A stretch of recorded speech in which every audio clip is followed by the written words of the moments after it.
quick! Frankie plushies are available on Makeship for 1 more week. Don't miss your chance to get yourself a little guy, because once they're gone, they won't be coming back. Check the link in the description to get one for yourself. It's my webcomics birthday! Happy birthday, Castoff! Okay, so we're a little bit early, but it's fine. Don't worry about it. If you're not familiar, I make a fantasy adventure comic called Castoff, and have been for the last, oh my god, 11 years? This thing's old enough to be in middle school. What the heck? Well, anyway, this comic and these characters have been a huge part of my life for the last decade, and since we just wrapped up the newest chapter, the comic's anniversary is super soon, and it's been a few years since the last one, I thought that now was the perfect time to do a creator Q&A. If you'd like to read the comic before watching the video, the whole thing is available to read for free at castoff-comic.com. Most of the questions here are fairly general, but if you aren't caught up, I'll give you guys a spoiler warning before we get into anything that happens in more recent chapters. Before we jump into questions, let's do Hey Star, what you drawing? I finished a new batch of sticker sheets recently, and we'll be watching the time lapses for those during the video. Not all of them are Castoff related, but it's fine, don't worry about it. Anyway, on with the Q&A. We're gonna start with questions about the character specifically. So, do any of the characters emulate your personality? If so, who and how? Nobody in the comic is a one-to-one emulation of my personality, but basically all my OCs, Castoff or otherwise, have little bits of me in them. Whenever I make a new character, I end up thinking, okay, which of my neuroses are you getting saddled with? Some were more intentional than others though, and in some cases I didn't realize until years later how similar my thoughts are to some of my characters. Marina and Rory are both good examples of this. Fellas, do you ever think that your OCs are super different from you, and then you blurt out something in therapy that could be word for word one of their lines of dialogue? Yeah, that has happened to me a couple of times, whoops. Is there a character in the story that's so different from you that you struggle to write for them? Originally, Marina was one of the more difficult characters to write just because I'm so not the mom-friend personality type. I am the beleaguered scout parent at best, but the same intent applies, so it just involves finessing a little on my part. Where I've always really struggled, though, is writing my villains.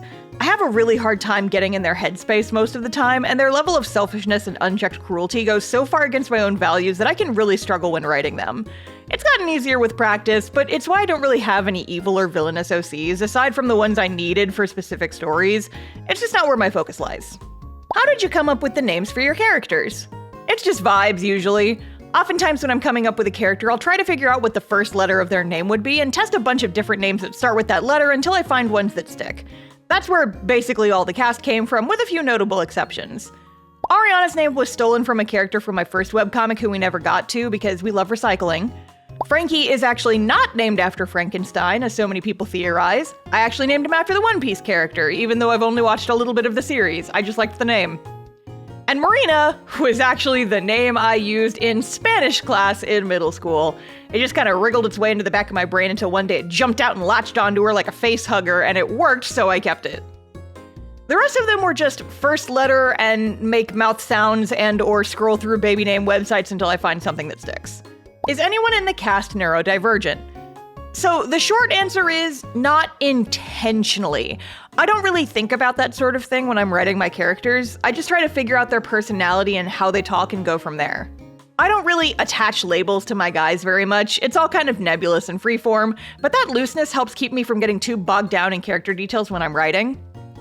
That said, a lot of neurodivergent folks have said that they relate to the characters in some way or another, so I'm not gonna say that they aren't, just that it's something I wasn't actively thinking about when writing them, so I can't and won't claim authorial intent over that sort of thing. Y'all are welcome to your headcanons though. I gotta be honest, looking back, I kinda get where y'all are coming from in some cases. Base colors for Liam show his uniform as gray, but with shading it looks purple. Is it actually gray, or should we interpret it as purple? So this is actually something I did change during print revisions. In earlier chapters, I had separate uniforms for mages and non-mages in the Royal Guard. I originally gave Liam the mage outfit in his purple aura color so he'd match the rest of the Zara squad, but Liam isn't actually a certified mage yet. It's a plot point, it's important, it comes up in the story. So it felt weird that he had the special mage outfit, but none of the other randos did. And I didn't really like the rando uniforms I designed anyway. So I ended up giving everyone the same uniform, with mages having colorful uniforms that match their aura color and non-mages being gray. So Liam has the gray uniform right now, but once he gets his mage license, he'll get his purple uniform back. I still haven't updated the pages on the website though, so they're still showing old art, hence the inconsistency. Someday I will go back and change it. Someday. What actors would you cast for the characters for a live action or animated adaptation? Okay, so something y'all are gonna learn about me real fast is that I do not know any actors, like, at all. I can rattle off the names of some anime voice actors and like 4 celebrity actors. I have actor face blindness so bad, I once thought that Tobey Maguire and Joaquin Phoenix were the same guy. I thought John Travolta and the guy who wrote The Room were the same guy. I am not the person who should be answering this question. I do have voice actor headcanons for the main 3 that have stayed the same since I made that little video on the subject a few years ago, but aside from that, no idea. Feel free to leave suggestions in the comments though. Who do you cast for the characters? I want to know. Have you ever put characters in the comic that were inspired by your friends, family, etc.? All the time, but with an asterisk after that. I never use real people, but I've put OCs from my other works, characters from the media I like, and my friends' OCs in the stories as background characters or names on documents and such multiple times. They're just little cameos for me and the people who know. Alright, and for our next section, let's talk about the writing. What inspired the magic system in Castoff? Castoff's magic system is inspired by several things, but the biggest one being that I love putting limits on a power system to make things more interesting. Think of it this way. Imagine 2 people tasked with building a bridge across a gap between 2 tables, and the bridge has to hold 10 pounds of weight. One person can only use toothpicks, hot glue, and string. The other can use the entire contents of a well-stocked hardware store. Which of these 2 people is gonna have the more interesting bridge? Hardware store guy's probably just gonna go grab a 2x4 and plop it across the gap. That's not interesting, that's not fun. But toothpick guy's gonna have to get creative, and that's way more interesting to watch. Magic in Castoff is a bit like that. If you know what magic can't do, it gets a lot more interesting to see what people do with it, as well as what circumstances would cause those limits to be broken. Also, magic circles, specifically, were inspired by Fire Emblem Awakening. Originally, Magic wasn't going to have magic circles or really much of any kind of visual elements aside from glowing ? But I liked how it looked so much in that game that I decided I wanted to include them. God, the story would have been so different without them. Everyone say thank you, Fire Emblem. How much time do you usually take when writing the chapters? Writing time varies pretty significantly between chapters, but I usually like to take things slow and give myself a lot of time to stew on my scripts. Some chapters come together pretty easily. For example, the script for Chapter 12 came together in under a week, if I remember right. Chapter 10, meanwhile, went through so many full rewrites that it took multiple years to get to a point where I liked it. I used to script a few chapters ahead, and Chapter 10 completely killed my script buffer, RIP. What's been your favorite chapter in the comic so far? I know I just complained about how long Chapter 10 took to write, but I do really enjoy the final product. That whole arc was honestly so much fun to write. Fitting in all the little bits of foreshadowing that would eventually lead to all the pieces coming together for the final Chapter 10 climax took so long to figure out, but it was so worth it. But honestly, I love it for the hug scene alone. Which chapter changed the most from before you started writing and drawing to when you actually wrote and drew it? Chapter 10 definitely, but chapters 8 and 9 went through several versions as well. There were multiple versions of the scripts where Marina and Rory just weren't in the story. Went through a lot of experimental versions before I got them where I wanted. How far ahead do you plan the overall story? Do you have everything mapped out ahead of time, or do you plan it out in chunks as the story progresses? I've had the entire story planned out from beginning to end since before I started the actual comic. I usually only script a few chapters ahead at a time, but I have an outline for the entire rest of the story that I refer back to when I write. A few minor scenario tweaks have happened, some things have been added or removed, but the general flow of the story has remained largely the same since the beginning. How long will the story be? Like I said, I don't script very far ahead, and it's hard to say exactly how many chapters the story will be because of it. I know what's gonna happen, I know the events that are going to take place, but I don't know precisely where the chapter breaks will happen. Plus, there's a non-zero chance I may add or delete things as I go. But I'm aiming for something in the area of 20 to 25 chapters. Considering my outline, I can't imagine it going much longer than that unless some stuff majorly changes, which I don't anticipate. How would you describe your process of writing scripts? How descriptive are you when it comes to environments, actions, and characters' emotions? I'm as descriptive as I need to be. Since I don't collaborate with others, my scripts only need to make sense to me, so I don't put in as much detail as you might expect. I have a pretty strong mental image of what my pages will eventually look like, but I do put in basic descriptions of key features or panel compositions to make sure I don't forget them when drawing. Here's a little sample of some scene descriptions from Chapter 13, for example. Do you ever change dialogue on the fly because it sounds weird once you put it on the page? Oh, all the time. I'm a bit of a wordy bastard, so sometimes the dialogue gets simplified so it takes up less space in the word balloons. Other times I'll add a line or two just to help a page flow better. For example, this line in chapter 13 wasn't in the script, but this sequence of panels felt weird with no dialogue, so I added some to finesse the page a bit. Do you have any plans for any new stories after Castoff is over? Nothing horribly specific. It's gonna be at minimum 5 more years, likely several more at the rate I'm currently going. I have a few other comic ideas I'd like to poke at eventually, but I'm not making any plans just yet. Okay, so now let's talk about some world building stuff. How large is Cephia? Australia size, America size, or like Eurasia size? Texas size! I've always imagined it kind of being roughly the size of Texas if you chop off the panhandle in the West Wing. Sorry, El Paso. Honestly, even that's probably too big though, so maybe shrink that down a smidge. That said, don't ask me for specific mile distances because I never did that math. I don't want to calculate how long it would take my characters to walk from place to place. I don't want the turbo nerds in my comments trying to argue that the story's timeline is unrealistic. I don't have time for that. I do my world building based on vibes, and I refuse to change this about myself. On a similar note, it does make me laugh whenever anyone says that seeing Farron on a map is terrifying because it must be huge, but in reality, Cephia is just not that big. Farron's not huge, Cephia is just smaller than most people expect. How did you come up with all the fantasy names of the places in Castoff, like Cephia, Cardia, Alviria, etc.? Okay, cards on the table. I have stolen so many names.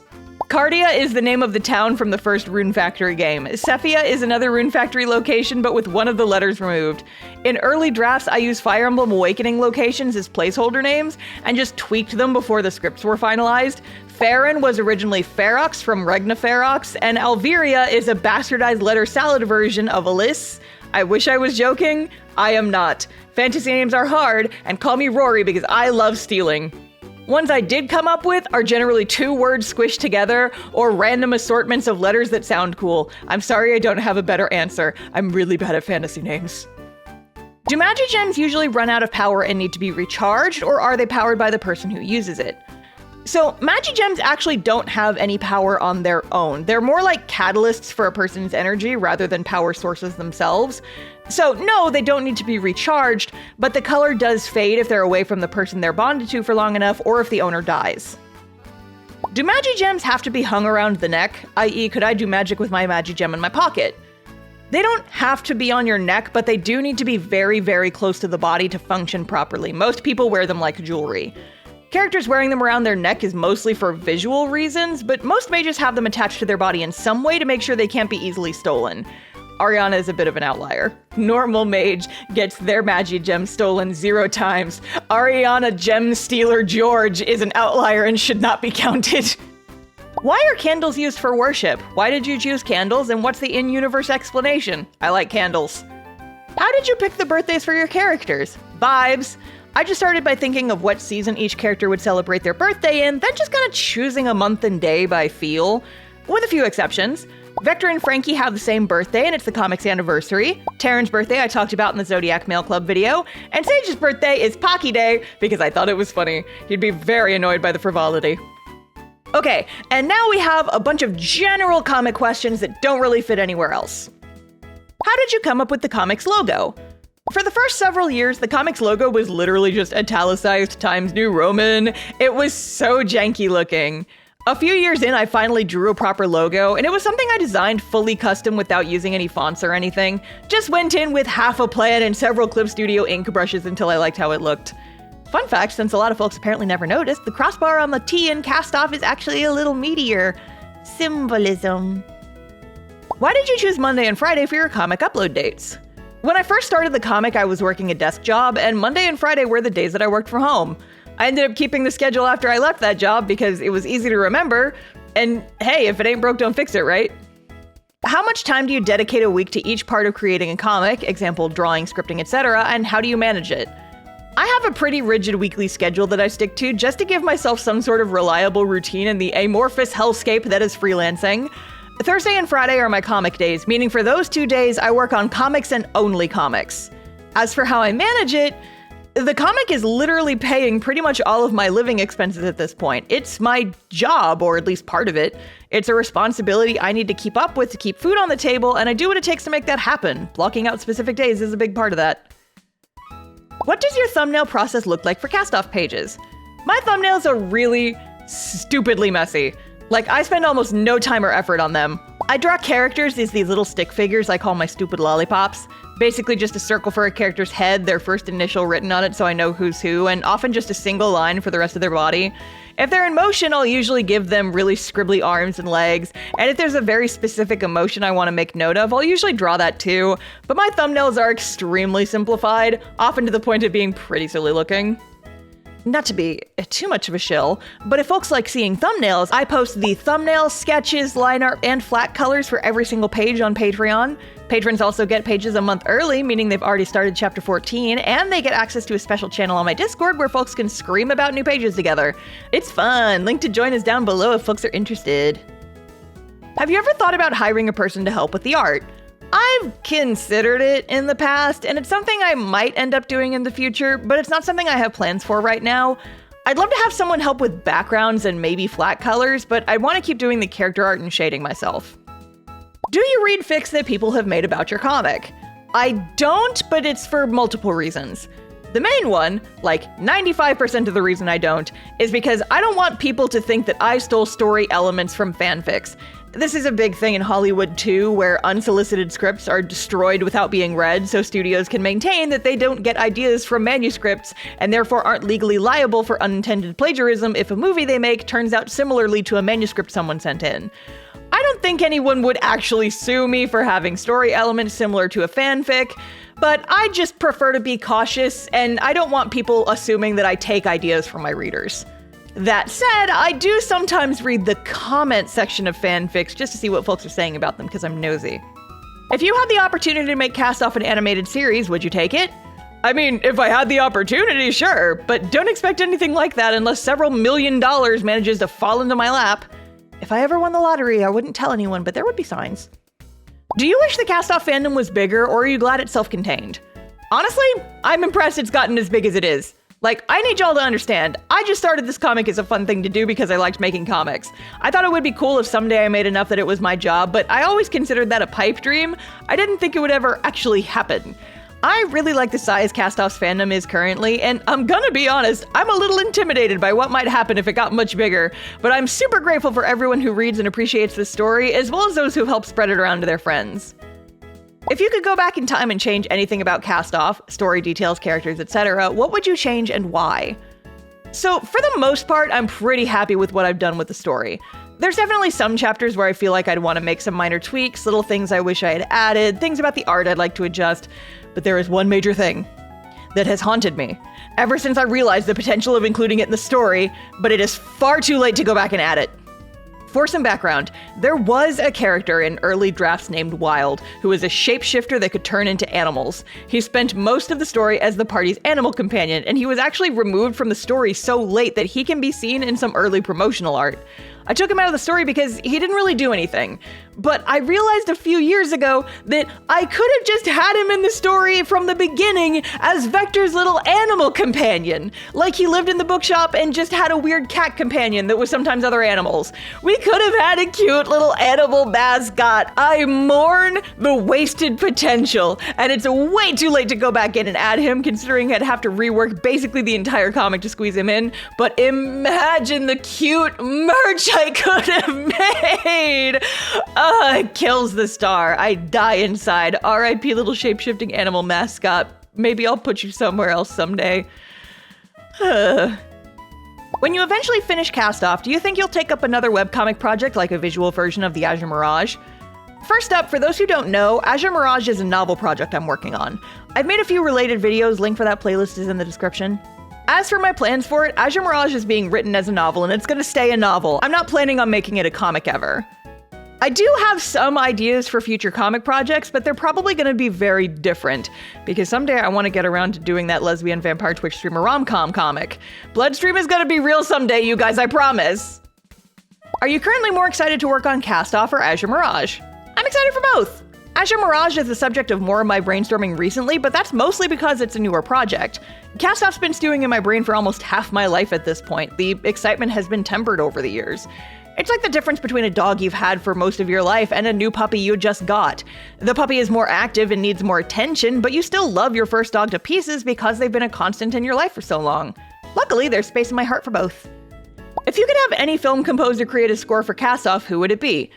Okay, he's not a film composer specifically, but Revo!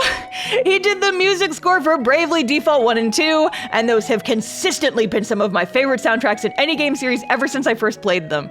I'd use them as writing music for years. If y'all have not played Bravely Default and you're not familiar, he is also the leader of the band Linked Horizon, and they did the first couple of Attack on Titan opening themes, as well as composing the first Sailor Moon Crystal opening. I would know those sick guitar riffs anywhere, Revo! Did you anticipate the comic would take this long to make when starting out? No!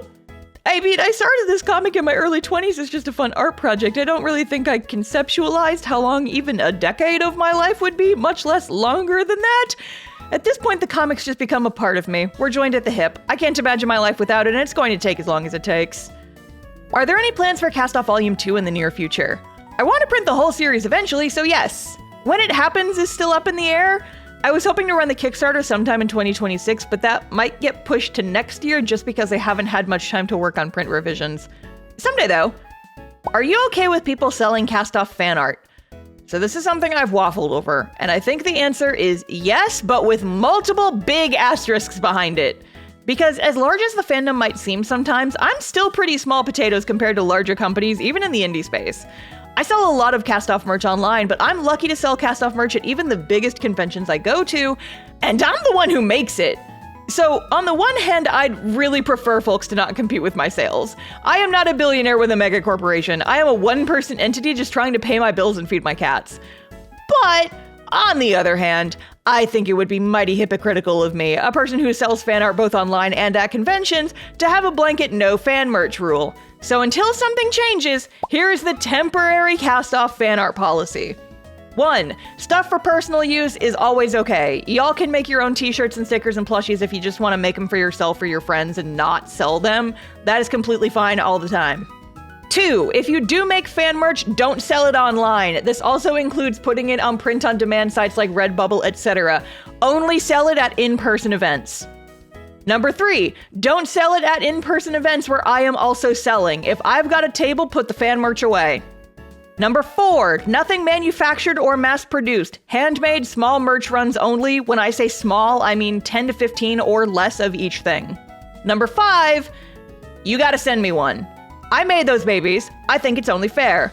I don't put my P.O. box address online since I don't want weirdos sending you weird stuff, but if you've ever bought anything from my shop, you have my return address and I can technically receive mail at that address.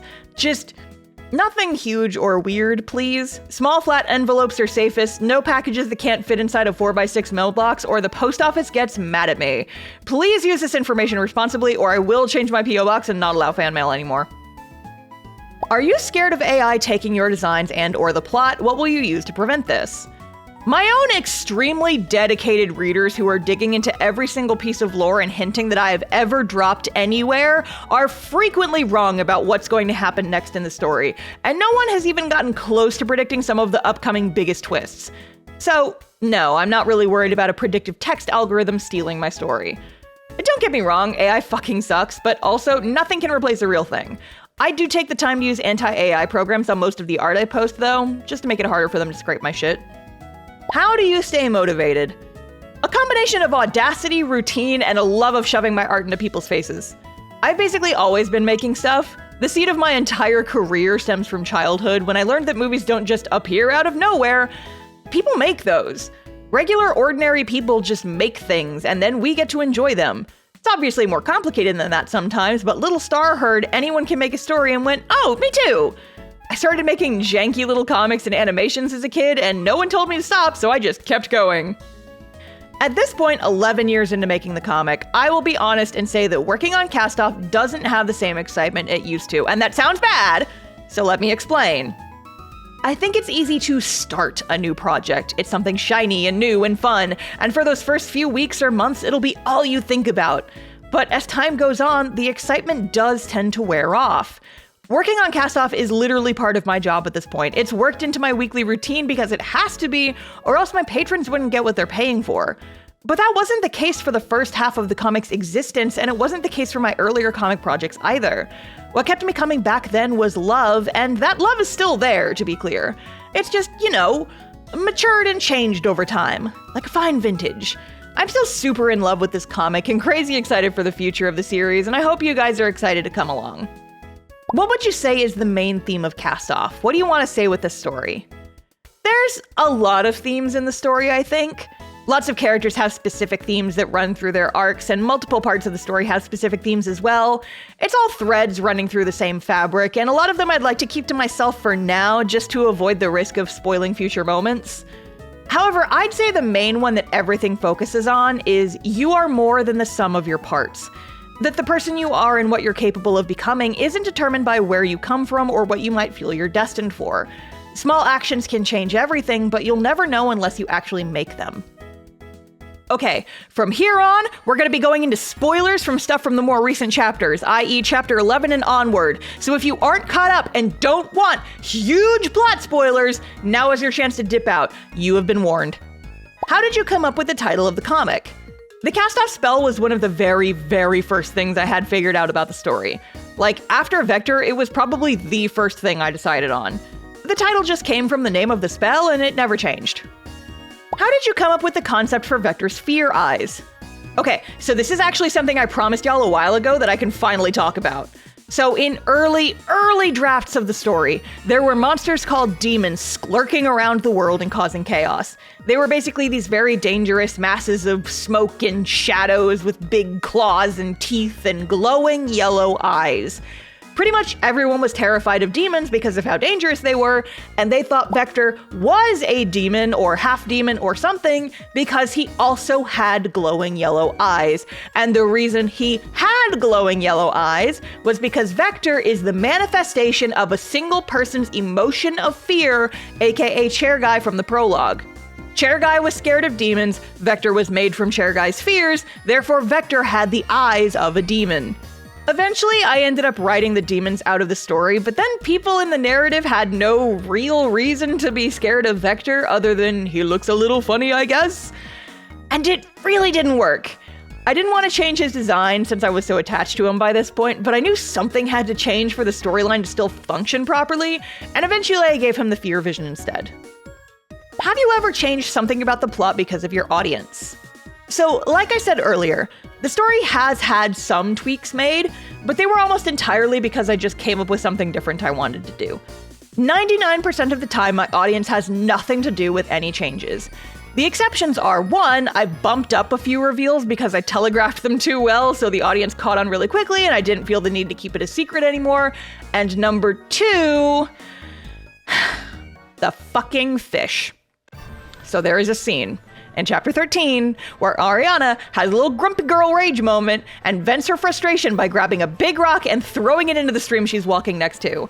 In the original version of this scene, that splash knocked a little fish out of the water. It was supposed to be a metaphor about how her rage ends up having unintended consequences and the guilt she ends up feeling over it, but her getting distracted by the fish was how Zara snuck up on her. And I changed this because I know my audience too well.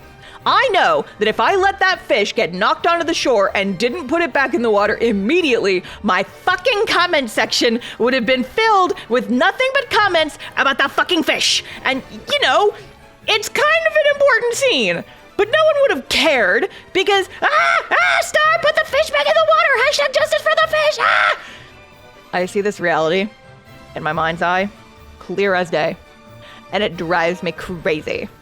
So I got rid of the fish, and now I know peace. What reveal has already happened that you were most excited to see your readers' reactions to? I was sitting on the Ariana and Zara reunion for so fucking long. Like, I need y'all to understand, I wrote that scene in isolation 9 years ago. I didn't know what chapter it would end up being in, but Lord knows I had been sitting on that script for just that scene for almost as long as the comic has been posting pages. Do you know how fucking hard it was to keep all that backstory a secret? And then we haven't even gotten to most of it yet? Y'all just got a little sampler. We still have to unpack the rest of it. Oh my god. Did Luca haunt the narrative in the original draft as much as he currently does on Ariana and Zara? The Ariana, Zara, and Luca backstory was one of the first things I planned about the comic. Luca predates even the ideas behind most of the main cast. Only Vector and Ariana beat him. Frankie, Marina, and Rory all came much later. This dude's been haunting the narrative before there was even a narrative to haunt. So yes. What scene were you most excited to draw in Chapter 13? You sick, complacent son of a bitch. Basically the whole Ariana-Zara interaction, but that line in particular I've been sitting on for years. Self-diagnosed as a banger. Okay, and with all that said, that's where we're gonna wrap it up for today. If your question didn't get answered, it probably involved too many spoilers, or I've answered it in a previous video. I'll have a link to my other Castoff videos down below for y'all to check out if you're still thirsty. Here's another reminder that Frankie plushies are still available on Makeship for about a week after this video goes up, so don't forget to snag yourself a lad before he's gone. And if you want to get the sticker sheets I drew during this video, I'll have the links in the description down below alongside everything else. A huge thank you to all of my comics' lovely readers for helping to keep this comic going for over a decade. And that of course includes my lovely patrons who help keep the lights on at Star House. Special thanks as always to my video shoutout to your patrons, Holly, Mr. Don Matsu, Leaf, Alyssa Herzog, Neon Valkyrie, and Sammy Katz. Alright, and that'll be it for this one. Fare thee well, friends, and I will see y'all next time. Bye!